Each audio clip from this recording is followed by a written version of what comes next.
अच्छा, ये सारा मटेरियल जरा प्लीज कॉपी कर लीजिए आप लोग सब।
अच्छा भाई, जैसा कि आप सब फेमिलियर इस बात से कि हमने लास्ट क्लास में अपना chapter number 3 corporate governance complete किया था, ठीक है। तो अब हम उसके बाद स्टार्ट करने जा रहे हैं अपना chapter number 4 which is called professional ethics, ठीक है।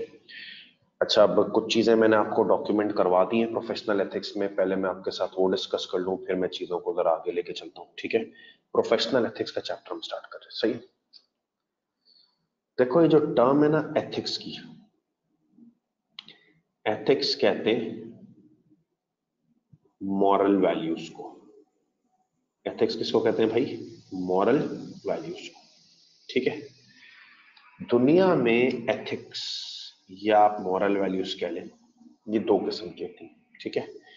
एक टाइप ऑफ एथिक्स को नाम दिया जाता है पर्सनल एथिक्स, और एक टाइप ऑफ एथिक्स को नाम दिया जाता है प्रोफेशनल एथिक्स, ठीक है। दुनिया में एथिक्स दो किस्म के होते हैं, एक होते हैं पर्सनल एथिक्स और एक है प्रोफेशनल एथिक्स, ठीक है। पर्सनल एथिक्स क्या होता है? देखो, पर्सनल एथिक्स ऐसे एथिक्स होते हैं जो आपका रिलीजन, आपका कल्चर, आपकी सोसाइटी आपको सिखाए। पर्सनल एथिक्स क्या होते हैं? जो आपका रिलीजन, आपकी सोसाइटी, आपका कल्चर आपको सिखाए। बेटा झूठ नहीं बोलिएगा, बड़ों से अच्छे तरीके से बात कीजिएगा, चीटिंग नहीं कीजिएगा। ये सारे एथिक्स पर्सनल एथिक्स हैं जो आपको आपके शायद रिलीजन ने सिखाए, आपकी सोसाइटी ने सिखाए, आपके कल्चर ने सिखाए, ठीक है। प्रोफेशनल एथिक्स वो होते हैं जो आपको आपका प्रोफेशन सिखाता है, आपकी प्रोफेशनल बॉडी सिखाती है, ठीक है। दुनिया में एथिक्स दो किस्म के हैं भाई। एक एथिक्स को मैं क्या नाम दे रहा हूँ? पर्सनल एथिक्स, जो मुझे मेरे रिलीजन ने, मेरे कल्चर ने, मेरी सोसाइटी ने सिखाई कि नजरें नीचे करके चलिएगा। पर्सनल एथिक्स है, कल्चर सिखा रहा है मुझे, सोसाइटी सिखा रही है, रिलीजन सिखा रही है। प्रोफेशनल एथिक्स है जो मेरा प्रोफेशन सिखा रहा है मुझे, ठीक है। अच्छा, अब ये प्रोफेशन होता क्या है? प्रोफेशन होता क्या है, ठीक है। इस पर जरा मुझे बात करनी है, क्योंकि देखिए दुनिया की कोई भी क्वालिफिकेशन है ना पर्सनल एथिक्स को कवर नहीं करती है। क्योंकि जाहिर सी बात है, जब एजुकेशन ले रहे होते हैं तो उसमें सेम रिलीजन के थोड़ी लोग होते हैं, सेम कल्चर के लोग थोड़ी होते हैं, सेम सोसाइटी के लोग थोड़ी होते हैं। तो जाहिर सी बात है, रिलीजन टू रिलीजन बातें वेरी करती हैं, कल्चर टू कल्चर बातें वेरी करती हैं। अब अगर पर्सनल एथिक्स इंक्लूड कर लिया गया कि भाई रिलीजन ने सिखाया, कल्चर ने सिखाया, तो दूसरे के रिलीजन ने उसको कुछ सिखाया, हमारे रिलीजन ने हमें कुछ सिखाया, दूसरे के कल्चर ने उसको कुछ सिखाया, हमारे कल्चर ने हमें कुछ सिखाया। तो इसलिए पर्सनल एथिक्स कवर नहीं हो सकता। कवरेज सिर्फ एजुकेशनल बॉडीज में किसकी हो सकती है? प्रोफेशनल एथिक्स की, ठीक है, जो आपका आपका प्रोफेशन सिखाता है। सर ये प्रोफेशन क्या होता है? देखो, प्रोफेशन ऑडिटर है, डॉक्टर एक प्रोफेशन है, लॉयर एक प्रोफेशन है, टीचर एक प्रोफेशन है। ये सब प्रोफेशन है, प्रोफेशन है ना, ठीक है। अच्छा, मसला पता है क्या है? ये जो प्रोफेशनल होता है ना, जो इनका मेंबर होता है, इनके साथ अटैच्ड होता है, ठीक है, प्रोफेशन, प्रोफेशनल से कोई भी गलती होती है ना, प्रोफेशनल से, बेटा प्रोफेशनल की गलती से थोड़े लोग इफेक्ट नहीं होते, बहुत बड़ी पॉपुलेशन इफेक्ट हो जाती है। प्रोफेशंस में एक मसला है भाई, ये जो मैंने प्रोफेशंस के नाम लिखे ना, प्रोफेशनल से कोई भी गलती होगी ना, उसका इम्पैक्ट चंद लोगों पे नहीं पड़ेगा, बहुत बड़ी सोसाइटी पे पड़ेगा। लाइक आप मुझे एक बात बताओ, ऑडिटर गलती कर दे, गलत रिपोर्ट बना के दे दे, क्या खाली एक दो लोग डिस्टर्ब होंगे? नहीं, इतने सारे शेयर होल्डर डिस्टर्ब हो जाएंगे। डॉक्टर से गलती हो जाए, एक बंदे को थोड़ी नुकसान होगा, उसके पूरे खानदान को नुकसान होगा। लॉयर से गलती हो जाए, गलत केस लड़े, तो एक बंदा थोड़ी फंसेगा, उसकी पूरी नस्ल तबाह हो जाएगी। टीचर से गलती हो जाए, एक बच्चा थोड़ी फेल होगा, कितने बच्चे फेल हो जाएंगे। तो याद रखिएगा, प्रोफेशंस में ये मसला है कि प्रोफेशंस या प्रोफेशन के साथ एसोसिएटेड लोगों की गलती का इम्पैक्ट बहुत बड़े लेवल पे जाता है। इसलिए दुनिया की नोट पढ़े, कोई प्रोफेशनल बॉडी अपने मेंबर्स को आजाद घूमने नहीं देती। हर प्रोफेशनल बॉडी चाहती है कि उसके मेंबर्स बाउंड रहे, कैद रहे बाया कोड ऑफ एथिक्स। मसला समझ रहे हैं? मसला ये भाई कि प्रोफेशन जो है ना, प्रोफेशन बड़ी रिस्की चीज है। ऑडिटर, डॉक्टर, लॉयर, टीचर, इनसे गलती है तो बहुत बड़ी पॉपुलेशन ने सफर करना है। इसलिए दुनिया की कोई प्रोफेशनल बॉडी, एसीसीए, आईसीडब्ल्यू, आईकैप, सीमा, आईसीडब्ल्यू, कोई नहीं चाहती कि उसके मेंबर्स आजाद घूमे। हर किसी ने अपने मेंबर्स को बाउंड रखा हुआ है बाया कोड ऑफ एथिक्स। हमारी प्रोफेशनल बॉडी एसीसीए, एसीसीए भी कहता है कि उसके जो मेंबर्स हैं ना वो आजाद ना घूमे, बल्कि मेंबर्स बाउंड रहे by ACCA code of ethics. और एसीसीए के कोड ऑफ एथिक्स में 5 प्रिंसिपल्स हैं जो हर मेंबर को फॉलो करने, जिन्हें आप कॉमनली एक शॉर्ट निमोनिक से याद रख सकते हो, कॉपी। अच्छा, आईसीएडब्ल्यू का जो कोड ऑफ एथिक्स है ना, उसमें 6 प्रिंसिपल्स हैं। आईकैप के कोड ऑफ एथिक्स में अलग प्रिंसिपल्स हैं, एसीसीए के कोड ऑफ एथिक्स में अलग प्रिंसिपल्स हैं। हर बॉडी ने अपना कोड ऑफ एथिक्स बनाया है, हर बॉडी चाहती है उसके मेंबर्स आजाद ना घूमे, मेंबर्स को बाउंड रखा जाए bye code of ethics. ACCA भी भाई एक प्रोफेशनल बॉडी है, वो भी नहीं चाहती उसके मेंबर्स आजाद घूमे, तो उसने भी अपने मेंबर्स को बाउंड रखा हुआ है बाय कोड ऑफ एथिक्स। बात समझ आ रही? मैंने अभी तक आपके साथ बातें क्या की। एथिक्स का मतलब है मॉरल वैल्यूज, ठीक है। एथिक्स दुनिया में 2 किस्म के होते हैं, पर्सनल एथिक्स जो आपका रिलीजन सिखा रहा है, कल्चर सिखा रहा है, सोसाइटी सिखा रही है, सिलेबस कोई इसको कवर नहीं करता दुनिया का कोई। ये रिलीजन इतने सारे लोगों का कैसे कवर करें भाई? कवरेज की जाती है प्रोफेशनल एथिक्स की, जो हमारा प्रोफेशन हमें सिखाता है। कवरेज की जाती है प्रोफेशनल एथिक्स जो हमारा प्रोफेशन हमें सिखाता है। अब प्रोफेशन में एक बड़ा मसला है कि जब प्रोफेशन से एसोसिएटेड लोगों से कोई गलती होती है ना सर, प्रोफेशंस की एग्जांपल देते हैं, ऑडिटर, डॉक्टर, लॉयर, टीचर।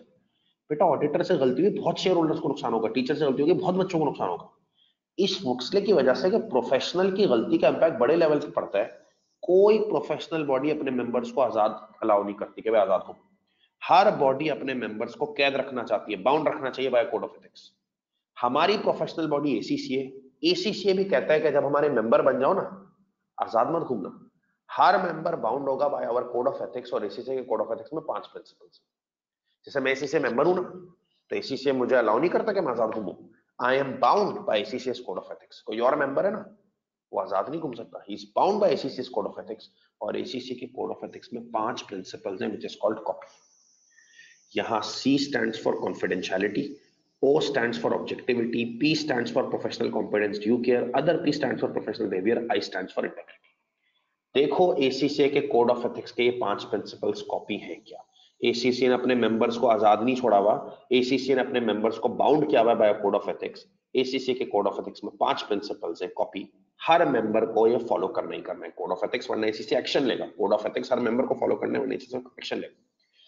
बेटा एसीसीए के कोड ऑफ एथिक्स का पहला प्रिंसिपल है कॉन्फिडेंशियलिटी। एसीसीए के कोड ऑफ एथिक्स का पहला प्रिंसिपल है confidentiality.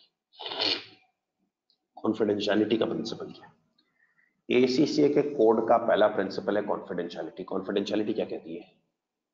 Members must not disclose client information to anyone for their own और थर्ड पार्टी। एसीसीए मेंबर के ऊपर पहला प्रिंसिपल लगता है एसीसीए के कोड ऑफ एथिक्स का, कॉन्फिडेंशियलिटी। एसीसीए अपने मेंबर्स को कहता है जो भी तुम्हारा क्लाइंट है ना, जिसका तुम ऑडिट करने जा रहे हो, जिसको कोई भी सर्विस देने जा रहे हो, भाई एसीसीए मेंबर ऑडिट भी कर सकता है, मैं ऑडिट भी कर सकता हूं, मैं किसी क्लाइंट को कोई और सर्विस भी दे सकता हूं, फाइनेंशियल स्टेटमेंट बनाने की, कुछ भी। एसीसीए ने मुझे बाउंड रखा हुआ है पहले प्रिंसिपल से, कॉन्फिडेंशियलिटी, कि मैं अपने क्लाइंट की इंफॉर्मेशन किसी को भी ना दूं। भाई मेरे हाथ में जब मैं ऑडिट कर रहा हूं तो क्लाइंट की हर इंफॉर्मेशन लगेगी ना। एसीसीए ने मुझे बाउंड किया हुआ है कि आप क्लाइंट की इंफॉर्मेशन किसी को भी ना दो फॉर ओन और थर्ड पार्टी। अब मैं क्लाइंट को ऑडिट कर रहा हूं, मुझे उसके सीक्रेट्स पता लग गए, मैंने उसके कॉम्पिटिटर को बता दी, गलत है नहीं। तो एसीसीए के कोड ऑफ एथिक्स का पहला प्रिंसिपल है कॉन्फिडेंशियलिटी के, क्लाइंट की कोई इंफॉर्मेशन किसी को भी डिस्क्लोज नहीं करना। हाँ, इसकी कुछ एक्सेप्शंस है। पहले एक्सेप्शन देखो, if allowed by client. Client बोल देना मेरी बातें दूसरों को बता दो, फिर आप बता सकते हो, ठीक है। जैसे बैंक्स वगैरह, अगर मैं चाहूं कि यार मेरे भाई के अकाउंट का बैलेंस बता दो, तो बैंक नहीं बताएगा। लेकिन अगर मेरा भाई अथॉरिटी लेटर लिख के दे दे कि भाई यार आई एम अलाउइंग हिम, तो बता देंगे। तो क्लाइंट अलाउ कर दे तो भाई आप डिस्क्लोज कर सकते हो। दूसरा, to protect clients interest, client का मफाद का मामला होना तो भी डिस्क्लोज करो।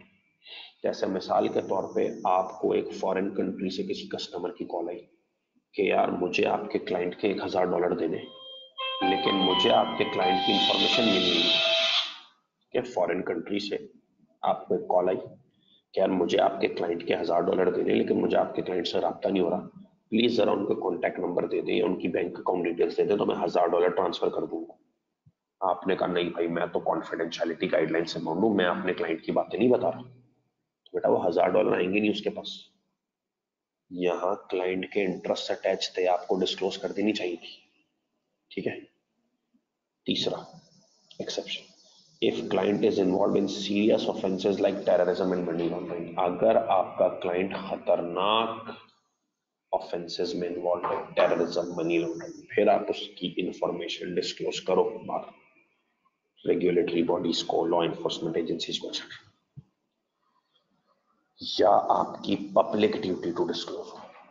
आपको लग रहा है क्लाइंट ऐसा काम कर रहा है जो पब्लिक के मफाद के खिलाफ है, तो भी आप जो है वो डिस्क्लोज कर। सर इसकी एग्जांपल दे। यार आप एक हॉस्पिटल को ऑडिट कर रहे हो और पता चला हॉस्पिटल जो है ना वो एक्सपायर्ड मेडिसिन मंगवाता है, यहाँ आपकी पब्लिक ड्यूटी थी, मनी लॉन्ड्रिंग नहीं हो रही, टेररिज्म नहीं हो रहा, पब्लिक ड्यूटी, पब्लिक का मफाद है, वहां भी डिस्क्लोज कर सकते। बहरहाल एसीसी ने अपने तमाम मेंबर्स पे पहली गाइडलाइन लगाई हुई कोड ऑफ एथिक्स की, कॉन्फिडेंशियलिटी। हमें क्लाइंट की कोई बात बाहर डिस्क्लोज नहीं करनी अनलेस पब्लिक ड्यूटी हो, ऑफेंसेस हो, मनी लॉन्ड्रिंग, टेररिज्म, क्लाइंट का अपना मफाद हो या क्लाइंट इजाजत। ठीक है। एसीसी के कोड ऑफ एथिक्स का दूसरा प्रिंसिपल है ऑब्जेक्टिविटी। देखो ऑब्जेक्टिविटी कहते हैं इंडिपेंडेंस को, एसीसी कहता है मेंबर्स इंडिपेंडेंट, गैर जानिबदार रहे, मेंबर हर फैसला इंडिपेंडेंट मैनर में ले, बायस ना हो, गैर जानिबदार। एक सवाल है, आप है ना किसी क्लाइंट के ऑडिट पे गए, आप किसी क्लाइंट के ऑडिट पे गए, किसी क्लाइंट के ऑडिट पे गए आप, ठीक है, आप ऑडिटर है, एसीसी मेंबर है, आप किसी क्लाइंट के ऑडिट पे गए, ठीक है, उनकी फाइनेंशियल स्टेटमेंट्स का जब आपने ऑडिट किया ना तो पता चला इसमें सिवियर इश्यूज है, फ्रॉड है, तो आपको स्टूडेंट बताना चाहिए कि भाई आपके फाइनेंशियल स्टेटमेंट्स में मसले, फ्रॉड हुआ है, ये हुआ।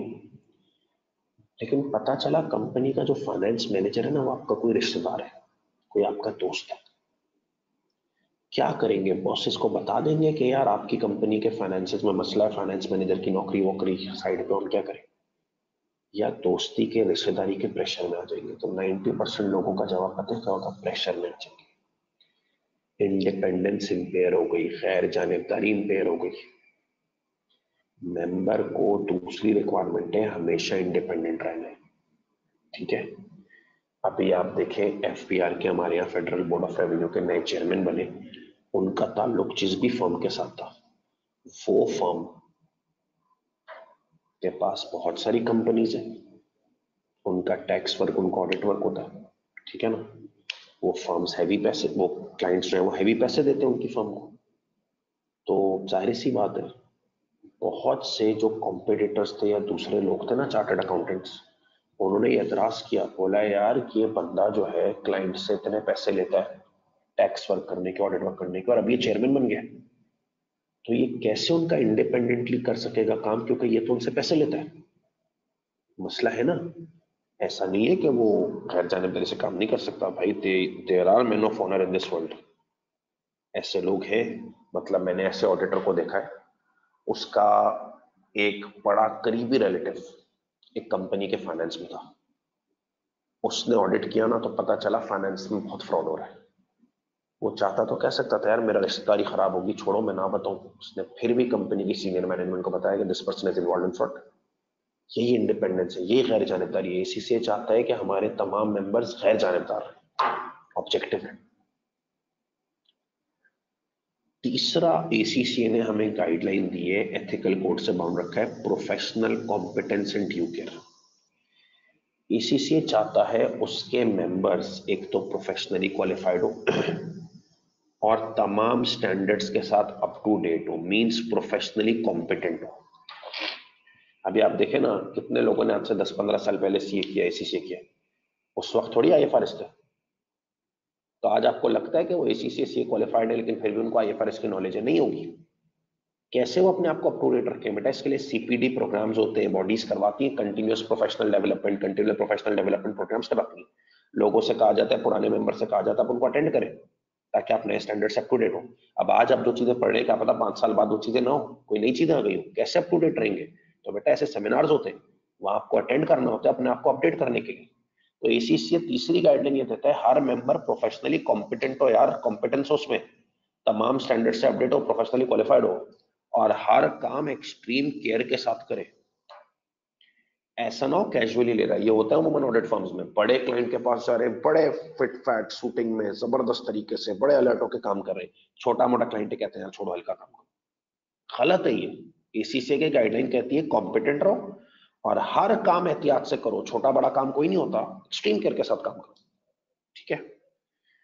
चौथी गाइडलाइन, एसीसीए की अपने मेंबर्स के लिए चौथी गाइडलाइन, ये सब मुझे फॉलो करनी है, मैं मेंबर हूं कि भाई मुझे कॉन्फिडेंशियलिटी का ख्याल रखना है कि मैं किसी को कोई बात ना बताऊं, मुझे गैर जानिबदार रहना है, मुझे कॉम्पिटेंट रहना है और हर काम एहतियात से करना है।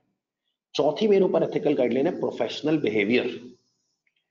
बेटा एसीसीए कहता है मेंबर कोई ऐसी हरकत ना करे दैट डिस्क्रेडिट्स द प्रोफेशन, जिससे प्रोफेशन बदनाम हो। मुझे ऐसी कोई हरकत नहीं करनी, मेरे ऊपर एथिकल गाइडलाइन है, जिससे मेरा प्रोफेशन बदनाम हो। आप देखते हैं एक पुलिस वाला भी रिश्वत लेता है तो क्या बोला जाता है, यार ये पुलिस है ऐसी। पूरा प्रोफेशन डिस्क्रेडिट हो गया। लॉयर केस के लिए रिश्वत ले रहा है, बोला यार ये वकील होती है ऐसी। ऑडिटर ने अंडर द टेबल सेटलमेंट की, बोला यार ये कौम ही ऐसी। तो देखा मेंबर की ऐसी हरकत हो रही है जिससे पूरा प्रोफेशन डिस्क्रेडिट हो रहा है। इसी से कह रहा है ऐसा ना करो, मेंबर कोई ऐसा एक्शन ना ले जिससे प्रोफेशन बदनाम हो। ठीक है। और आखिरी एथिकल गाइडलाइन है एसीसी ने अपने मेंबर्स को रखी, इंटेग्रिटी। इंटेग्रिटी कहते हैं ऑनेस्टी को। बेटा सबसे इंपॉर्टेंट चीज है मेंबर ईमानदार हो अपनी तमाम डीलिंग्स में। बेईमानी, चीटिंग, जानबूझ के, बहुत ऑडिटर्स पता है क्या करते हैं, कंपनी की फाइनेंशियल स्टेटमेंट्स में सब कुछ सही होता है, जानबूझ के डराते हो भाई गड़बड़ है ये वो है, कंपनी से और पैसे निकलवाते हैं। कहते हैं इंटेग्रिटी का ख्याल रखो, ऑनेस्टी का, डिसऑनेस्ट ना हो, स्ट्रेट फॉरवर्ड और ऑनेस्ट रहो तमाम डीलिंग्स में। बेटा स्टूडेंट्स और एफिलिएट्स की बात नहीं हो रही, मेंबर्स की बात हो रही है। अगर आप एसीसीए मेंबर बनेंगे आपके ऊपर ये कोड ऑफ एथिक्स लगेगा, आपको कॉन्फिडेंशियलिटी का ख्याल रखना है, किसी को अपनी क्लाइंट की बात नहीं बतानी, इंडिपेंडेंस, गैर जानिबदार रहना है, कॉम्पिटेंट अप टू डेट रहना है, एहतियात से सारे काम करने हैं, कोई ऐसी हरकत नहीं करनी जो आपके प्रोफेशन को डिस्क्रेडिट करे, और ऑनेस्ट रहना है। ठीक है। ये 5 प्रिंसिपल्स कोड ऑफ एथिक्स हैं। 5 नंबर का इजी सा क्वेश्चन आता है, state 5 fundamental principles of ACCA's code of ethics, आपको ये कॉपी लिखना है। ठीक है। 2 मिनट पॉज ले रहा हूं, कोई सवाल है पूछ ले, फिर आगे बढ़ते हैं।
अच्छा जी, तो मेरे पास एक ही क्वेश्चन आया था जिसका मैंने आंसर दे दिया। ठीक है।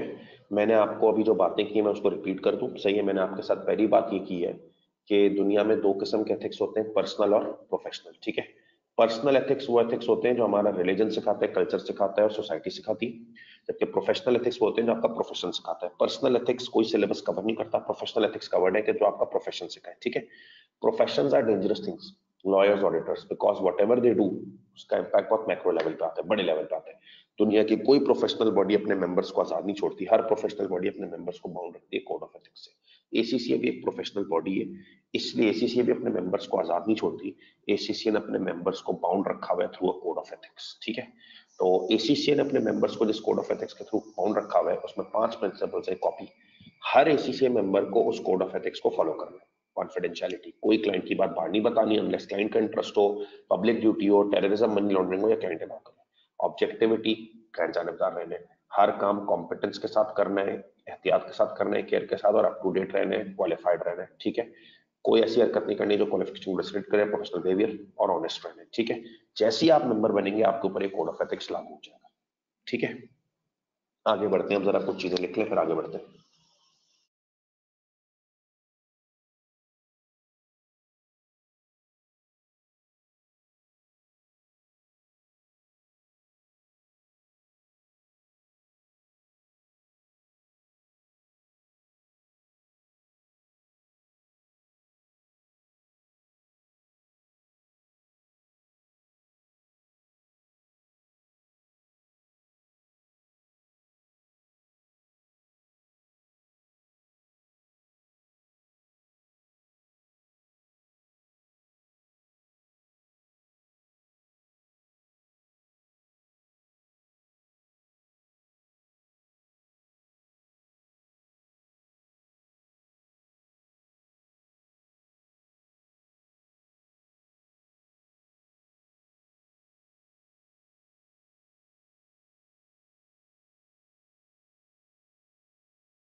अच्छा जी, तो मैंने अभी आपके साथ जो बात की उसमें हमने आपको बताया कि एसीसीए अपने मेंबर्स को आजाद नहीं छोड़ना चाहता, वो चाहता है कि उसके मेंबर्स बाउंड रहें by a code of ethics.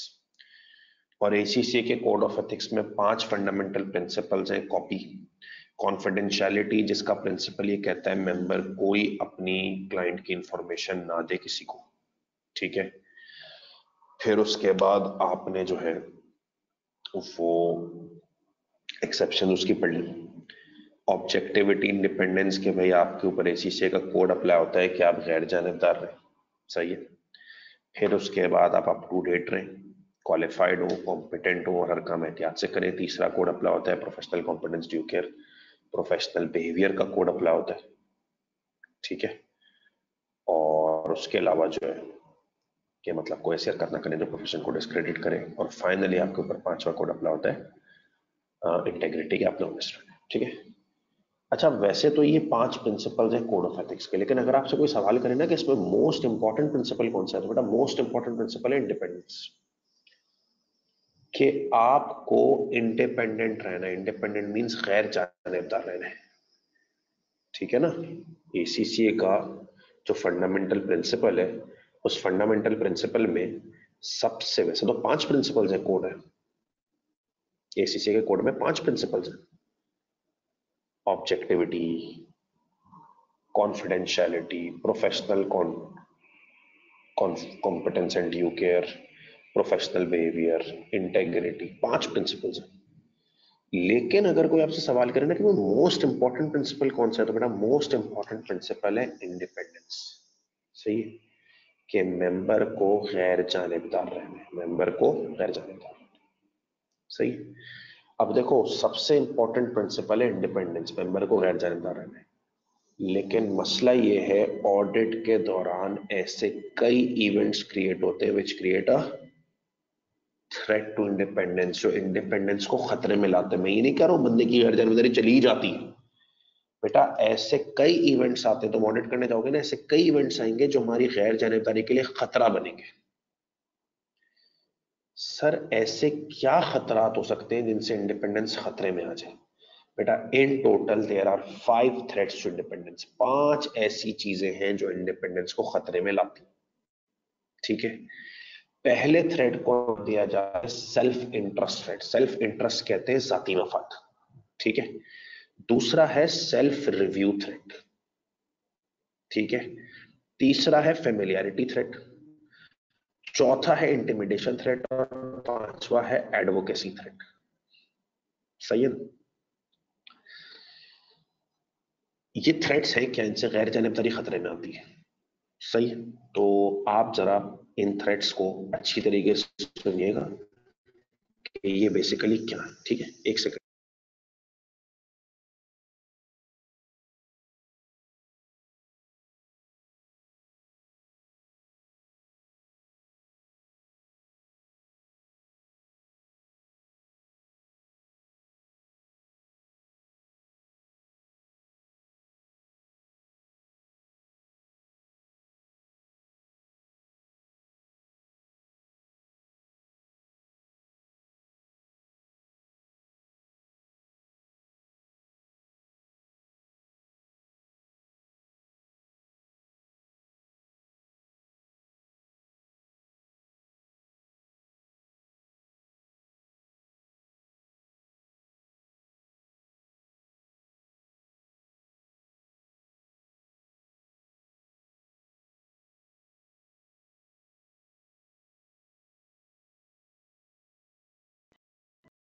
अच्छा, वो जो क्वेश्चन आया हुआ था वो बड़ा एक जबरदस्त क्वेश्चन था।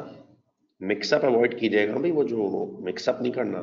वो जो 5 प्रिंसिपल्स थे वो कोड ऑफ एथिक्स के प्रिंसिपल्स थे, वो अलग है। और ये 5 थ्रेट्स टू इंडिपेंडेंस अलग है। जो 5 प्रिंसिपल्स है ना वो अलग है, और 5 थ्रेट्स टू इंडिपेंडेंस अलग है, ठीक है। तो जरा एक मिक्सअप कर रहा था बच्चा, वो बड़ी एक फनी सा सिनेरियो था। एनीवेज, चले जी, मैं बात को वापस कंटिन्यू करता हूं। देखें, हमने आपको बताया एसीसी के कोड ऑफ एथिक्स में 5 प्रिंसिपल्स हैं। बड़ी जरूरी चीज आपने सीखनी, copy, confidentiality, objectivity, professional competence, UK, professional behaviour, integrity, ठीक है। लेकिन अगर आपसे कोई पूछे भाई इसमें मोस्ट इंपॉर्टेंट प्रिंसिपल कौन सा, तो मोस्ट इंपॉर्टेंट प्रिंसिपल ऑडिटर के लिए इंडिपेंडेंस है। इसी से चाहता है मेंबर्स गैर जानबदार जरूर है। अब ऑडिट के दौरान ऐसे कई इवेंट्स आते हैं जो इंडिपेंडेंस के लिए खतरा है, इंडिपेंडेंस के लिए थ्रेट है। सर ऐसे क्या इवेंट्स होते हैं जो इंडिपेंडेंस के लिए खतरा है? बेटा in total there are 5 threats to independence. Independence को 5 चीजें खतरे में लाती है: self interest threat, self review threat, familiarity threat, intimidation threat, advocacy threat. और से सुनाई थ्रेट्स होती है। बेटा इंडिपेंडेंस को खतरे में लाता है जो पहला थ्रेट इंडिपेंडेंस पे गैर जानीदारी को जो पहली चीज खतरे में लाती है ना, that is self interest threat. Self interest कहते हैं जाती मफाद को। जब भी इंसान का जाती मफाद हो, ऑडिटर का पर्सनल इंटरेस्ट आ जाए ना क्लाइंट के साथ, बेटा इंडिपेंडेंस गई नहीं, ये कोई नहीं जानता, खतरे में आ सकती। Example, auditor has shares in a client. बेटा एक ऑडिटर किसी कंपनी को ऑडिट करने जा रहा है, एक ऑडिटर किसी कंपनी को ऑडिट करने जा रहा है, सुनो, और उसके पास उस कंपनी के शेयर्स भी हैं। मैं एक ऑडिटर हूं, लेट सपोज मैं शेल को ऑडिट करने जा रहा हूं और मेरे पास शेल कंपनी के शेयर्स भी हैं। बेटा शेल की फाइनेंशियल स्टेटमेंट्स में सिग्निफिकेंट प्रॉब्लम नजर आई और मैं लिखने जा रहा हूं कि FS financial statements do not give a true and fair. लिख पाऊंगा? हिम्मत होगी? शायद नहीं, क्योंकि मैं एक बात सोचूंगा, यार अगर मैंने ये लिखा, अगर मैंने ये लिखा कि financial statements do not give a true and fair, share prices गिर जाएंगी, मेरे पास भी शेयर है, मेरा नुकसान हो जाएगा। छोड़ो यार, मैं ये बात छुपा देता हूं, मैं लिख देता हूं सब कुछ सही है ताकि मुझे नुकसान हो। कई गैर जानिबदारी, कई इंडिपेंडेंस, क्यों? Because of your personal interest. Personal interest जहां भी आता है ना बेटा, इंडिपेंडेंस खतरे में आ जाती है। अच्छा देखो, मैं बार बार तुमसे कह रहा हूं, ऐसा नहीं है कि यार ये थ्रेट पर्सनल इंटरेस्ट का, सेल्फ इंटरेस्ट थ्रेट आया तो मैं तुम्हें बोलूं इंडिपेंडेंस गई गई। यार मैंने ऐसे लोग देखे, मैंने देखे ऐसे लोग। एक हमारा जानने वाला बंदा ऑडिटर था, उसके पास बहुत बड़ी क्वांटिटी में एक XYZ कंपनी के शेयर्स थे और वो उसका ऑडिट करने जा रहा था। Financial statements were not giving a true and fair view, वो लिखने जा रहा था। उसके फैमिली मेंबर्स ने उसको बोला, भाई तुम ये लिखोगे शेयर प्राइसेस कोलैप्स कर देंगे, तुम्हें लाखों का नुकसान हो जाएगा। He was a man of honour, man of integrity. उसने बोला जाती मफाद रखो साइड पे, I have to remain independent. उसने लिख दिया FS do not give a true and fair view. Share prices 50% fall हो गई कंपनी की, उसको लाखों रुपए का नुकसान हुआ। ही सफर्ड, क्योंकि वो खैर जानिबदार रहा। तो ये नहीं है कि ये इवेंट खतरे में कंफर्म इंडिपेंडेंस को लेके ही चला जाएगा, नहीं, ये सिर्फ इंडिपेंडेंस को खतरे में लाता है, पर्सनल। अच्छा भाई, auditor interested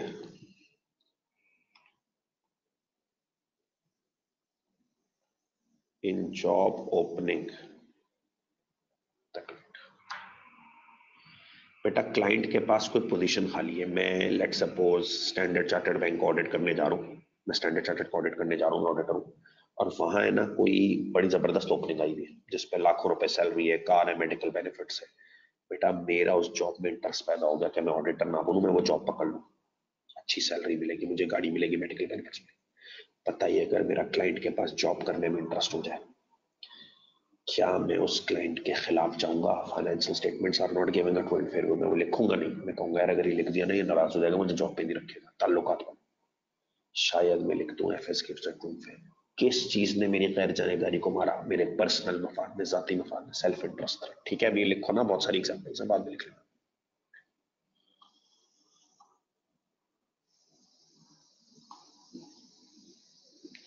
expensive gifts and hospitalities. बेटा जब एक्सपेंसिव गिफ्ट्स और हॉस्पिटैलिटीज मिल रही होती है ना, तो भी बंदे की इंडिपेंडेंस, गैर जानेदारी कॉम्प्रोमाइज हो जाती है। मैं टोयोटा का ऑडिटर हूँ, टोयोटा कंपनी का ऑडिटर हूँ। जब गाड़ी का नया मॉडल लॉन्च होता है ना, वो मुझे गिफ्ट भिजवा देते, नहीं कर।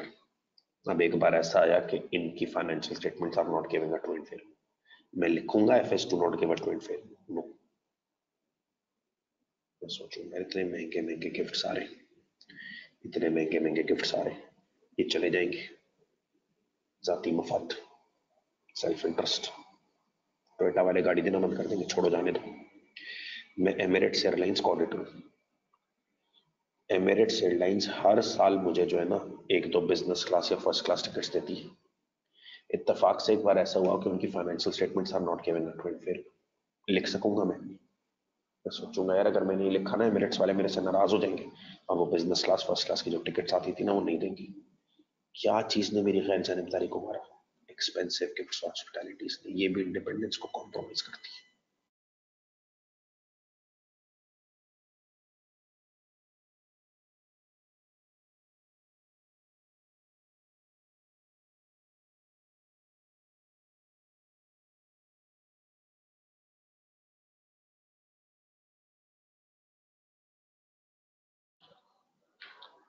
बड़ी इंपॉर्टेंट डिस्कशन चल रही है, बड़ी तवज्जो से सुने, क्योंकि ये सिस्टम इंडिकेट कर रहा है कि एक दो लोग जरा थोड़े अनअटेंटिव नजर आ रहे हैं मुझे। ठीक है, अगली बार नाम ले लूंगा उनके। सही है ना? तो ध्यान से सुने। हमारे पास ये जो एसीसीए का फंडामेंटल प्रिंसिपल है कोड ऑफ एथिक्स का, उसमें 5 प्रिंसिपल्स है। Confidentiality, objectivity, professional competence, UK और प्रोफेशनल बिहेवियर, इंटेग्रिटी। कोई पूछे सबसे इंपॉर्टेंट प्रिंसिपल क्या, इंडिपेंडेंस। ऑडिटर के लिए गैर जानबदार रहना बहुत जरूरी है। ठीक है, during the course of audit ऐसे कई इवेंट्स आते हैं जो इंडिपेंडेंस को खतरे में लेके आते हैं। सर कितने ऐसे थ्रेट्स हैं जो इंडिपेंडेंस को खतरे में लाते हैं? 5 थ्रेट्स है। Self interest, self review, familiarity, intimidation, advocacy. मैं हर थ्रेट को ब्रीफ कर रहा हूँ। पहला थ्रेट है self interest threat. Self interest का मतलब है जाती मफाद। जब भी जाती मफाद आएगा ना, ऑडिटर की इंडिपेंडेंस खैर जानबदारी खतरे में आ जाएगी। इसकी एग्जांपल मैंने आपको पहले की दी। ऑडिटर के पास शेयर्स है, मैं शेल को ऑडिट करने जा रहा हूँ, शेल के शेयर्स भी है मेरे पास। बेटा कल को शेल की FS financial statements are not giving a true and fair view, मैं लिखते हुए घबराऊंगा। मैं सोचूंगा ये मैंने लिख दिया financial statement to not give a true and fair view, share prices गिरेंगे तो मुझे तो नुकसान हो जाएगा। शायद मैं अपने जाती मफाद के चक्रों में गैर जानबदार नहीं रहूंगा। जाती मफाद, सेल्फ इंटरेस्ट। मैं स्टैंडर्ड चार्टर्ड को ऑडिट करने जाता हूँ। स्टैंडर्ड चार्टर्ड में एक नौकरी आई हुई, मैं उस नौकरी में इंटरेस्टेड हूँ कि वो नौकरी पे मैं लग जाऊँ। बेटा अब नौकरी पे लगने के लिए बॉस के साथ ताल्लुकात रखने पड़ते हैं। अब मैं स्टैंडर्ड चार्टर्ड को ऑडिट कर रहा हूँ और उसके पास एक नौकरी करने में इंटरेस्टेड हूँ। Financial statements are not giving a true and fair view, क्या मैं लिख पाऊंगा? क्योंकि अगर मैंने लिखा ना financial statement do not give a true and fair view, तो लाजमी बात है स्टैंडर्ड चार्टर्ड वाले मेरे से नाराज हो जाएंगे। कल को मैं जॉब करने जाऊंगा तो वो मुझे जॉब पे नहीं रखेंगे। मैंने कहा छोड़ो, लिख दो, सब कुछ सही है। किस वजह से लिखा मैंने? अपने जाती मफाद की वजह से, self interest. Expensive gifts and hospitalities. बेटा मुझे टोयोटा वाले जब नई गाड़ी लॉन्च होती है ना, मैं टोयोटा को ऑडिटर नई गाड़ी भिजवा देते हैं। एमिरेट्स एयरलाइंस को ऑडिटर जब वो होता है ना, हर साल मुझे business class first class ticket दे देते हैं काफी। अब टोयोटा और एमिरेट्स की financial statements are not giving a true and fair view, मैं नहीं लिखूंगा। क्योंकि अगर मैंने लिखा टोयोटा एमिरेट्स मुझसे नाराज हो जाएगा। जरा आप किसी भी कंपनी के बारे में लिखोगे FS do not give a true and fair view, नाराज होंगे। आप सोचोगे टोयोटा की नई गाड़ियां ना बंद हो जाएगी, फर्स्ट क्लास टिकट्स मिलना बंद हो जाएगी, छोड़ो जाने तो सब कुछ सही। किसकी वजह से इंडिपेंडेंस घबराई? जाति में बात, सेल्फ इंटरेस्ट। बेटा मैं बार बार कह रहा हूं ये सिर्फ इंडिपेंडेंस के लिए खतरा बनती है। ऐसे लोगों को मैंने देखा है कि यार उनको बेशक जितने भी एक्सपेंसिव गिफ्ट्स और हॉस्पिटैलिटीज मिल रहे हैं, अगर financial statements are not giving a true and fair view लिख देते हैं। कहते हैं छोड़ो यार, जाने दो गाड़ी को, जाने दो वो टिकट्स को। मेजॉरिटी केसेस में ये चीज इंडिपेंडेंस को खतरे में लाती है। ठीक है,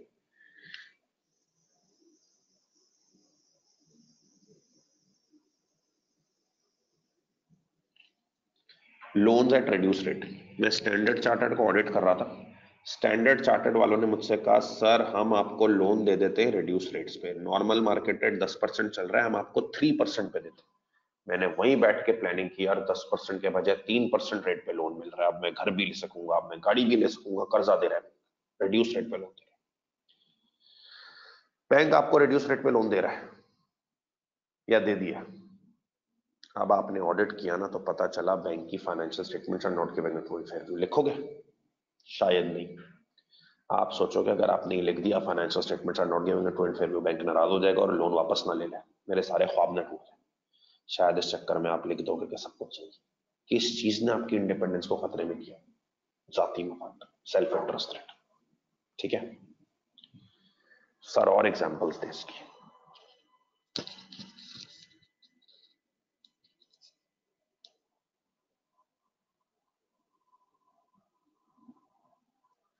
ओवरड्यू फीस। आप 2-3 साल से ऑडिट कर रहे हो और कुछ है ना, फीस की मद में 50-60 लाख रुपए अभी भी क्लाइंट पे बाकी है। 2-3 साल से ऑडिट कर रहे हो, फीस की मद में 50-60 लाख रुपए अभी भी बाकी है। ठीक है, क्लाइंट के पास। अब इस साल आपने ऑडिट किया ना, तो पता चला financial statements are not given a true and fair. आप लिखने जा रहे थे FS do not give a true and fair, ख्याल आया यार अगर ये लिख दिया ना क्लाइंट नाराज हो जाएगा और मेरे 50-60 लाख रुपए जो फंसे हुए वो नहीं देगा या तंग करेगा। आपने कहा यार ये तो 50-60 लाख रुपए फंस जाएंगे, बड़ी रकम है, छोड़ो इस साल लिख दो सब कुछ सही। किस चीज ने आपकी इंडिपेंडेंस को कॉम्प्रोमाइज करवाया? Balance fees, over due fees ने। अगर फीसेस चढ़ जाती है ना बहुत लंबी, करोड़ 1.5 करोड़ चढ़ गई, अब आप क्लाइंट के खिलाफ जाते हुए घबराते हो बिकॉज ऑफ योर जाती मफाद, सेल्फ इंटरेस्ट। ठीक है।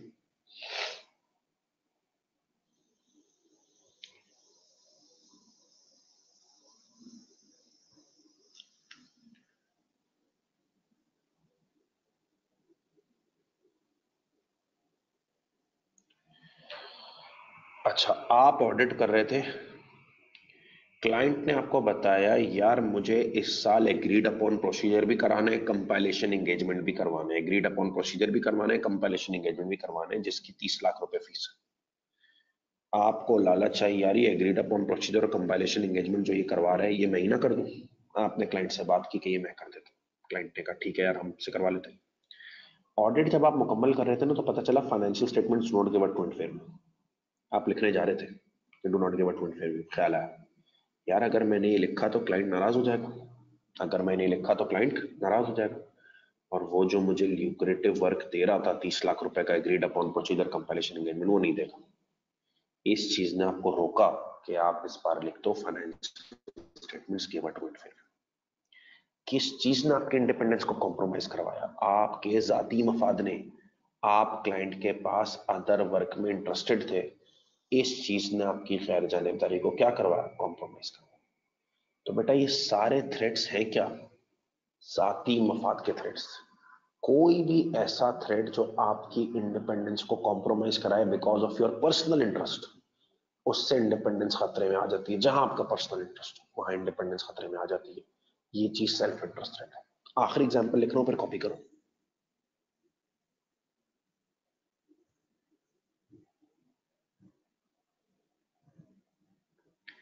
Revenue dependency on client. आपकी कंपनी का 70% फर्म का, ऑडिट फर्म का 70% रेवेन्यू एक ही क्लाइंट से आता है। एक बड़ा क्लाइंट है आपके पास, बाकी सब छोटे छोटे क्लाइंट्स। तो इदारे का 70% 60% रेवेन्यू एक क्लाइंट से आता है, वही मेजर रेवेन्यू देता है। जैसे मान लो पे आपके पास शेल को है क्लाइंट, आप ऑडिट फर्म में आपके पास एक क्लाइंट शेल है, बाकी छोटे मोटे 60-70% टोटल रेवेन्यू शेल से ही आता है। अब चीज शेल की financial statements for not giving a true and fair लिखने की हिम्मत है? शेल के बारे में financial statements not given true and fair, you know. क्योंकि आप सोचोगे अगर आपने लिखा financial statements not given true and fair view, Shell वाले नाराज होंगे, और अगर उन्होंने काम आपके पास से हटा लिया अगले साल, तो 60-70% रेवेन्यूज ऑफ द फर्म गिर जाएंगे। ये इतने बिल कौन भरेगा, इतनी सैलरीज कौन देगा? तो सीनियर्स ने बोला बेटा खामोश रहो, बेशक financial statements are not giving true and fair, लिख दो सब कुछ।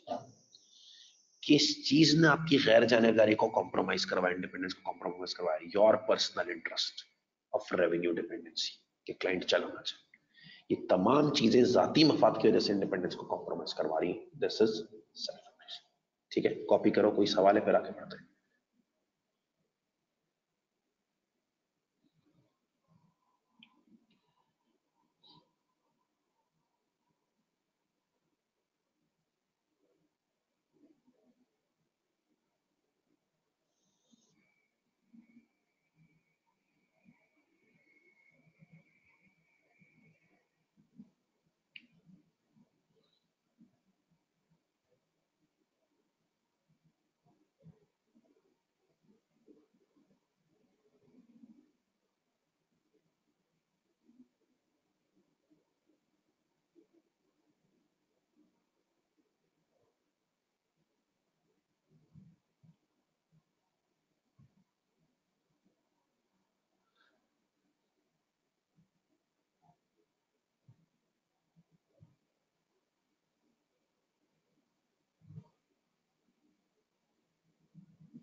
चलें जी, कंटिन्यू करते हैं। तो हमने कहा कि एसीसीए के कोड ऑफ एथिक्स में 5 प्रिंसिपल्स हैं, लेकिन सबसे इंपॉर्टेंट प्रिंसिपल है इंडिपेंडेंस, ऑडिटर को गैर जानिबदार रहना है।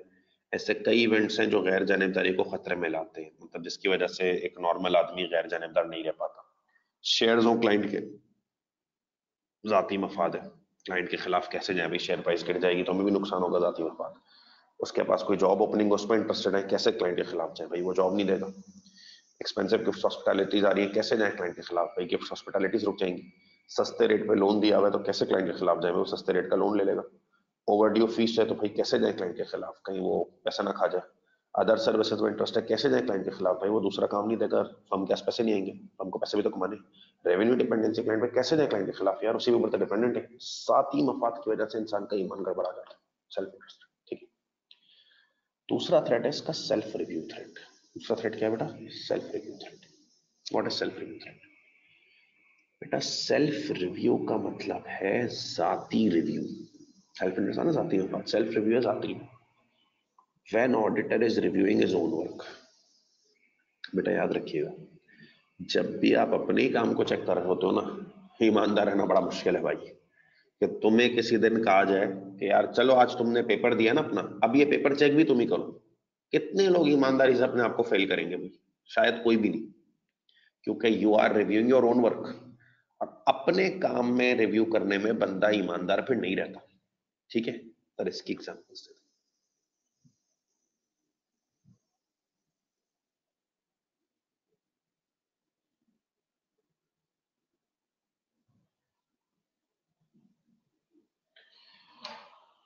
कंपनी ने ऑडिटर से शुरू में एक टास्क करवाया था कि आप ही हमारी फाइनेंशियल स्टेटमेंट प्रिपेयर करें, और बाद में उसी को ऑडिटर बुला लिया कि यार अब आप ही इसको ऑडिट कर लें।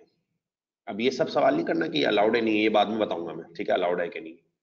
लेकिन अगर आपने ऑडिटर से फाइनेंशियल स्टेटमेंट्स प्रिपेयर करवाई और बाद में फिर ऑडिटर से ऑडिट करा, उसी ऑडिटर से, क्या वो अपने ही काम को रिव्यू करने आ रहे हैं? Self review. क्या वो ईमानदारी से ऑडिट कर पाएगा? नहीं। अच्छा, मिसाल के तौर पे गलतियां निकली, मिसाल के तौर पे गलतियां निकली, क्या उसने फाइनेंशियल स्टेटमेंट बनाई थी, अब वो ऑडिट कर रहा है तो कुछ गलतियां निकली। हाँ भाई, वो लिखेगा financial statement are not giving a true and fair view. इतनी पिटाई करेगी ना कंपनी, उसकी बोलेगी ये तुम ही नहीं बनाई थी और आप कह रहे हो do not giving a true and fair view. तो ऑडिटर अपनी इज्जत बचाने के लिए बोलेगा बोलेगा सब कुछ सही है। रिव्यूइंग ऑन वर्क में बंदा ईमानदार नहीं रह पाता। Self review.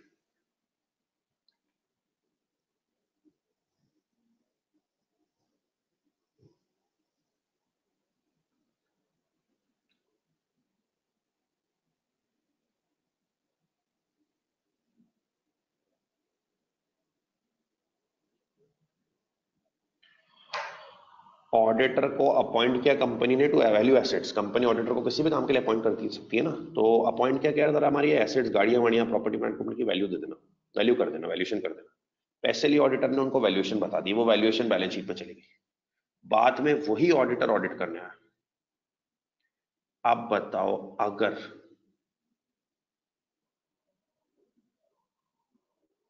वो ऑडिट करने आया और उन एसेट्स की वैल्यूज में गड़बड़ है, क्या वो बोलेगा financial statement do not give a true and fair view, asset values are incorrect? No. वो वैल्यूज आई कहां से थी? उसी के पास से।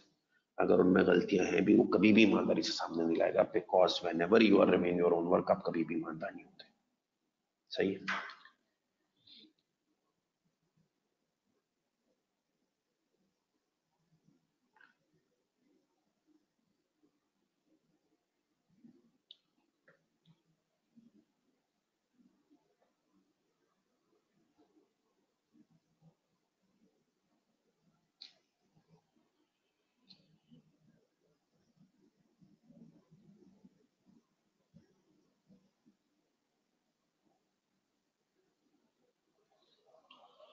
ये एक बड़ा एक रेयर केस है, लेकिन ये भी एक केस है।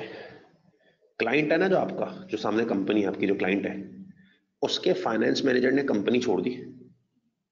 आपका जो क्लाइंट है ना, जिसका आप ऑडिट करते हो, उसके फाइनेंस मैनेजर ने कंपनी छोड़ दी और ऑडिट फर्म ज्वाइन कर ली। क्लाइंट के फाइनेंस मैनेजर ने कंपनी से रिजाइन किया और ऑडिट फर्म ज्वाइन कर दी। अब वो ऑडिट फर्म ऑडिट पे गई, तो वो साहब जो पहले इनके फाइनेंस मैनेजर थे, वो अब ऑडिटर बनकर उनको ऑडिट करने गए। क्या वो लिख सकेंगे financial statement do not give a true fair view? No. क्योंकि जब वो उधर के फाइनेंस मैनेजर थे तो फाइनेंस मैनेजर का काम क्या होता है? फाइनेंशियल स्टेटमेंट बनाना। उन्होंने फाइनेंशियल स्टेटमेंट बनाई होगी। अब वो ऑडिट फॉर्म में आ गए और अब ऑडिट करने जा रहे हैं तो अपने ही काम को तो चेक कर रहे हैं। जो भी गलतियां होंगी कभी भी ईमानदारी से हाईलाइट नहीं करेंगे क्योंकि सेल्फ रिव्यू का चक्कर है। तो जब भी बंदा अपने ही काम को रिव्यू कर रहा होता है ना बेटा, वो कभी भी ईमानदार नहीं रह पाता। This is called self review thread.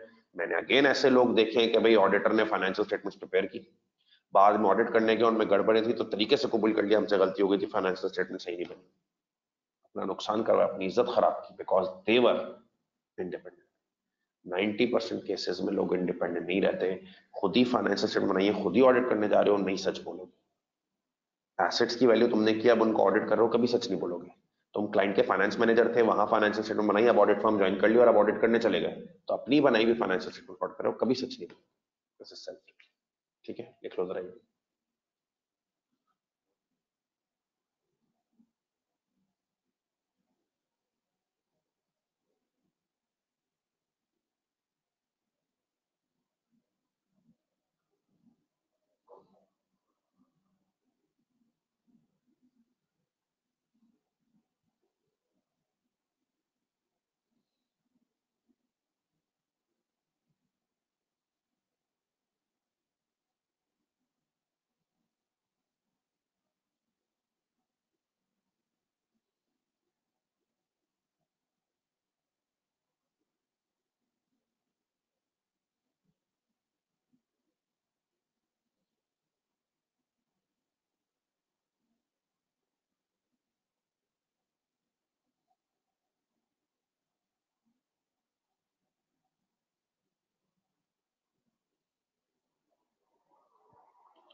अच्छा भाई, अब इसमें जो तीसरा थ्रेट है ना, अब ये तीनों बड़े आसान है।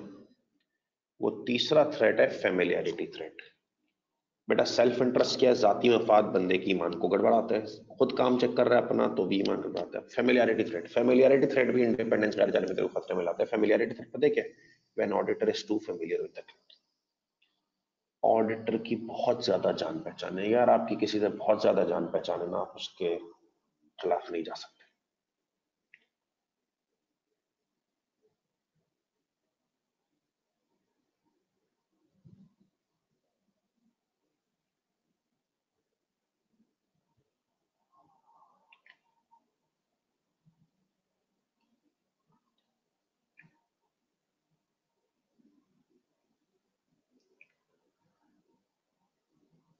इसकी दो एग्जांपल्स आपको दे रहा हूं, दो एग्जांपल्स ही इनफैक्ट इसकी। क्लोज बिजनेस, पर्सनल और family relations. Close business, personal और फैमिली रिलेशंस। बेटा अगर आपके बहुत करीबी ताल्लुकात है ना, पर्सनल या फैमिली रिलेशन, दोस्ती या रिश्तेदारी है, जिसका आप ऑडिट कर रहे हो ना, जिस क्लाइंट को ऑडिट कर रहे हो, उनके ओनर्स के साथ आपकी बड़ी करीबी रिश्तेदारी दोस्ती है, बेटा उनके अगर financial statements are not giving a true and fair view ना, आप नहीं लिखो। क्यों? आपको डर लगेगा आपके ताल्लुकात खराब ना हो जाए। क्या जाती मफाद की वजह से आपकी गैर जानबदारी कॉम्प्रोमाइज हो रही? नहीं, ताल्लुकात की वजह से। बेटा लेट सपोज जिस क्लाइंट का आप ऑडिट कर रहे हो ना, उसका मालिक आपका दोस्त है। बेटा F S do not give true and fair view आप नहीं लिख पाओगे, क्योंकि F S do not give true and fair view मतलब कंपनी गिर जाएगी, शेयर प्राइस गिर जाएंगे, आपके दोस्त को नुकसान होगा। आप जाती मफाद की वजह से इंडिपेंडेंस नहीं जा रही, ताल्लुकात है, ताल्लुकात की खातिर इंडिपेंडेंस कॉम्प्रोमाइज करें। Familiarity. Too long association with the client. आप जिस क्लाइंट के ऑडिटर हो ना, वो 5 साल से वहां जा रहे हो। आप जिस क्लाइंट के ऑडिटर हो ना, 5 साल से वहां पे जा रहे हो यार। जब 5 साल से एक जगह जा रहे हो तो जान पहचान बन जाती है ना, चाय पानी साथ होता है, खाना पीना साथ होता है। अब अचानक से उनकी F S R not giving true and fair लिखते हुए कलम घर घबराएगा यार। कल इसके साथ चाय पी रहा था, इतनी बार खाना खाया, डिनर किया, लंच किया, कैसे लिख दूं F S do not give true and fair? वो इतने पुराने ताल्लुकात। फेमिलियरिटी की वजह से भी बंदे की इंडिपेंडेंस कॉम्प्रोमाइज होती है, बंदा नहीं रह पाता है, नहीं लिख पाता सच। फेमिलियरिटी लिख लो भाई।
अच्छा जी, अब अगला थ्रेड बड़ा मजेदार है।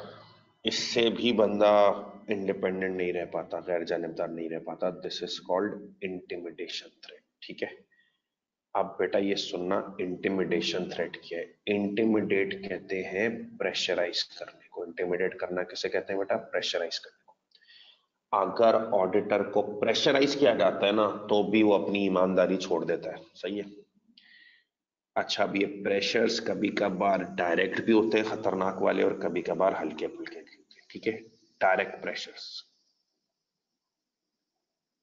Threat of litigation. तुमने लिखा ना financial statements are not giving a true and fair view, लिख के दिखाओ तुम्हारे खिलाफ कोई झूठा केस कर देंगे। ऑडिटर सोचेगा भाई, इधर ये केस करेंगे, इनको तो पैसे जेब से थोड़ी भरने, कंपनी ने भरने, मुझे लॉयर अपॉइंट करना पड़ेगा, मेरी तो जेब से पैसे चले जाएंगे, मेरी फर्म थोड़ी मेरा एक क्लेमेंट से आगे सपोर्ट करेगी। कौन कोर्ट कचहरी के चक्करों में फंसे। छोड़ो यार, इनसे माफी मांगो, जैसे ही कह रहे हैं वैसा करो। अब FSR not giving a true and fair view तुम लिखने जा रहे थे, उन्होंने तुम्हें कहा हम तो आपके खिलाफ केस कर देंगे, भाई छोड़ेंगे नहीं आपको। डर गए आप। सब नहीं डरते, आप ताकतवर हो, आप भी लड़ोगे, बोला करके दिखाओ भाई। 90% लोग डर जाते हैं। प्रेशराइज किया गया, इंडिपेंडेंस छूट गई। ठीक है।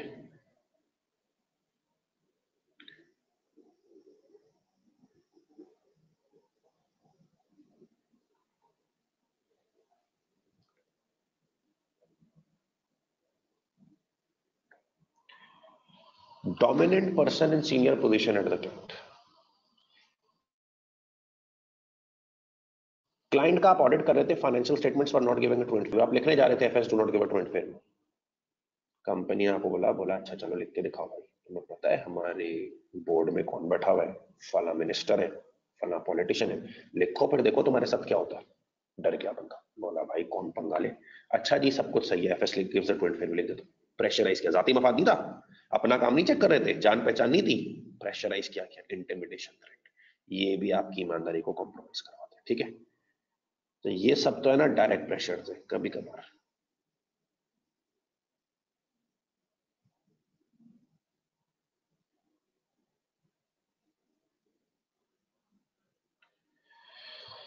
धमकियों से हटके भी थ्रेट्स दिए जाते हैं अभी।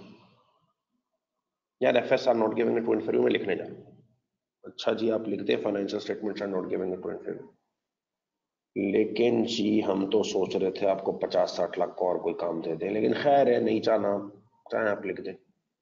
इनडायरेक्ट थ्रेट दी जा रही है कि हम दूसरा काम लेंगे।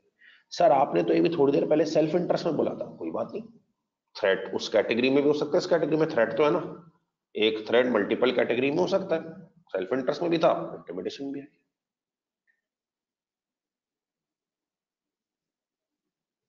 ओवरड्यू फीस, सर अभी तो आप कह रहे थे ओवरड्यू फीस जाती मफाद है, बेटा जाती मफाद में भी था, सेल्फ इंटरेस्ट भी था, इंटिमिडेशन भी।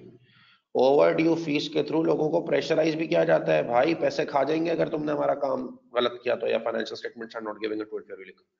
तो कोई भी ऐसी हरकत जिसकी वजह से आपको प्रेशराइज किया जा रहा है ना, इंटिमिडेट किया जा रहा है, इससे भी इंडिपेंडेंस कॉम्प्रोमाइज होगी, दिस इज इंटिमिडेशन थ्रेट, लिख लो।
अच्छा जी, तो अब हम मूव करते हैं आखिरी थ्रेट की तरफ, और हमारा आखिरी थ्रेट है एडवोकेसी थ्रेट।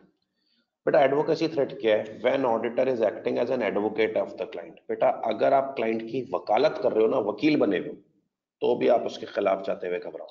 जब आप वकालत कर रहे हो ना, तो भी आप उसके खिलाफ जाते हुए घबराओ। एग्जाम्पल्स।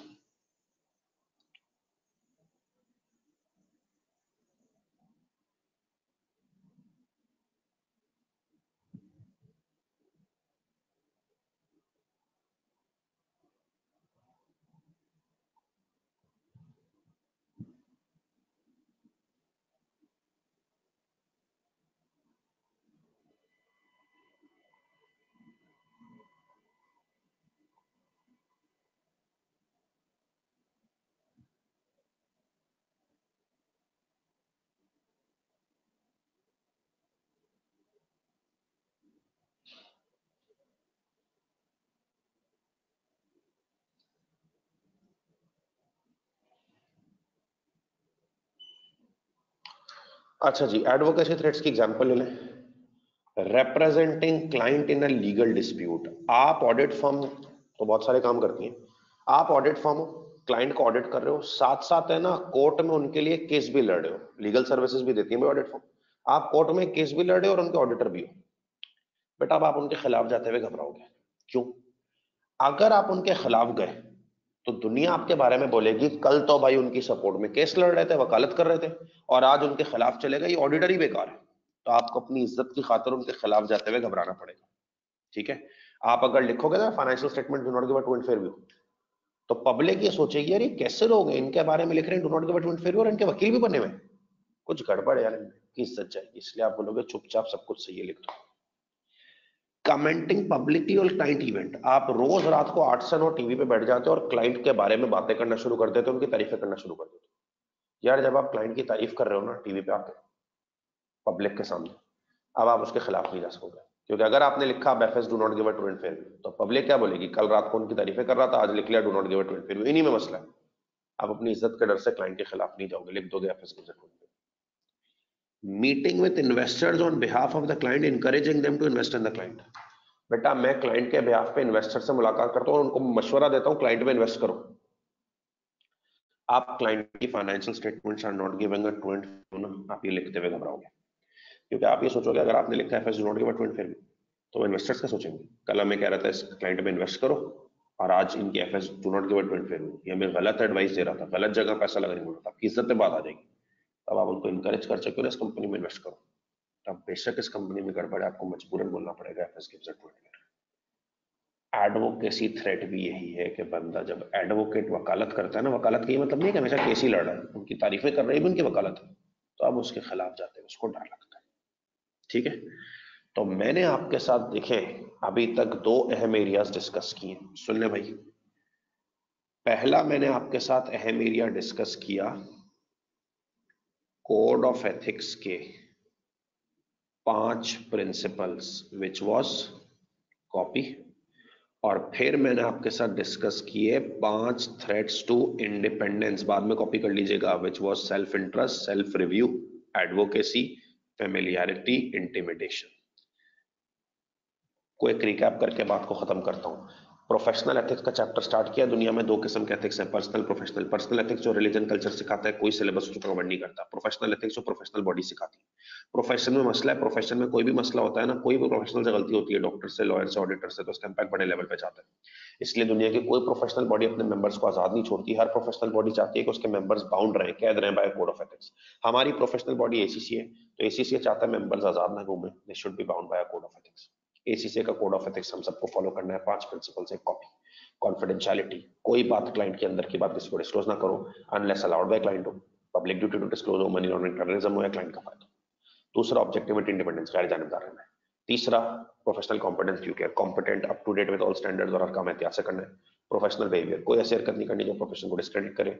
और इंटेग्रिटी, ईमानदार, ऑनेस्ट रहना। सबसे इंपॉर्टेंट एथिकल कोड का प्रिंसिपल कौन सा? Independence, member has to be गैर जानिबदार। ठीक है? कभी कभार ऐसे कई इवेंट्स आ जाते हैं जो इंडिपेंडेंस को खतरे में लाते हैं, उनकी वजह से इंडिपेंडेंस जाती ही खतरे में आ जाती है। ऐसे 5 थ्रेड्स हैं जो इंडिपेंडेंस को खतरे में लाते हैं। जाती मफाद की वजह से इंडिपेंडेंस खतरे में है, सेल्फ इंटरेस्ट थ्रेड। अपने ही काम को चेक करने की वजह से इंडिपेंडेंस खतरे में है, सेल्फ रिव्यू थ्रेड। जान पहचान की वजह से इंडिपेंडेंस खतरे में है, फेमिलियरिटी थ्रेड। वकालत करने की वजह से इंडिपेंडेंस खतरे में आई, एडवोकेसी थ्रेड। प्रेशराइज करने की वजह से इंटिमिडेशन थ्रेड। ठीक है सर, सेल्फ इंटरेस्ट थ्रेड की एग्जांपल जाती मफाद आएगा। मैं जॉब में इंटरेस्टेड हूं, क्लाइंट के खिलाफ नहीं बोल सकूंगा। मेरे पास शेयर है, क्लाइंट के खिलाफ नहीं बोल सकूंगा। मुझे सस्ते रेट पे लोन मिला हुआ है, क्लाइंट के खिलाफ नहीं बोल सकूंगा। मुझे एक्सपेंसिव गिफ्ट हॉस्पिटैलिटीज मिलती है, क्लाइंट के खिलाफ नहीं जाऊंगा। वो क्लाइंट मेरे ऊपर, मेरा रेवेन्यूज पे डिपेंडेंट है, मैं उसके खिलाफ नहीं। ये सब जाती मफाद है। सेल्फ रिव्यू, अपने ही काम को चेक कर रहा हूँ। क्लाइंट का पहले फाइनेंस मैनेजर था, अब ऑडिटर बन गया, उन्हीं फाइनेंशियल स्टेटमेंट्स को ऑडिट करने जा रहा हूँ, अपने किए हुए काम को झूठा नहीं कहूंगा। क्लाइंट की फाइनेंशियल स्टेटमेंट्स बनाई, अब उनका ऑडिट भी कर रहा हूँ, तो अपने काम को किए हुए झूठा नहीं कहूंगा। ठीक है, जान पहचान है, फेमिलियरिटी, टू लॉन्ग एसोसिएशन है, 5 साल से जा रहा हूँ, खाना पीना साथ है, अब खिलाफ जाते हुए शर्म आएगी। रिश्तेदारी है, दोस्ती है, खिलाफ जाते हुए समझ आएगी कि इनको नुकसान हो जाएगा, फेमिलियरिटी। प्रेशराइज किया जा रहा है, कोर्ट केस कर देंगे। पॉलिटिशियन बैठा हुआ बोर्ड पे, देखो तुम्हारे साथ क्या करता है, तुम कहते हो माफ करो, सब कुछ सही है, लिख देता, खिलाफ नहीं जाओगे। दूसरा काम छीन लेंगे, पुरानी फीस खा जाएंगे, प्रेशर्स, बंदे की ईमानदारी। अगर वकालत कर रहे हो, पब्लिक के मीडिया पे आके उनके शेयर्स पे कमेंट कर रहे हो, या केस लड़ रहे हो, या इन्वेस्टर्स को इनकरेज करो इसमें इन्वेस्ट करें, तो फिर अब किस मुंह से उस क्लाइंट के बारे में बोलोगे FS do not give a twit fair view? Investors मारेंगे ना। कल रात को मैं बोल रहा था इधर इन्वेस्ट करो, और अब पता चला इनकी financial statements are not giving a twit fair view, तो इसका मतलब है ये मैं गलत एडवाइस दे रहा था। बेटा, आप अपनी इज्जत की खातिर उनके खिलाफ नहीं जाओगे। ठीक है, यहाँ इसको क्लोज करते हैं। कोई भी इससे रिलेटेड क्वेरी की तो पूछ लें।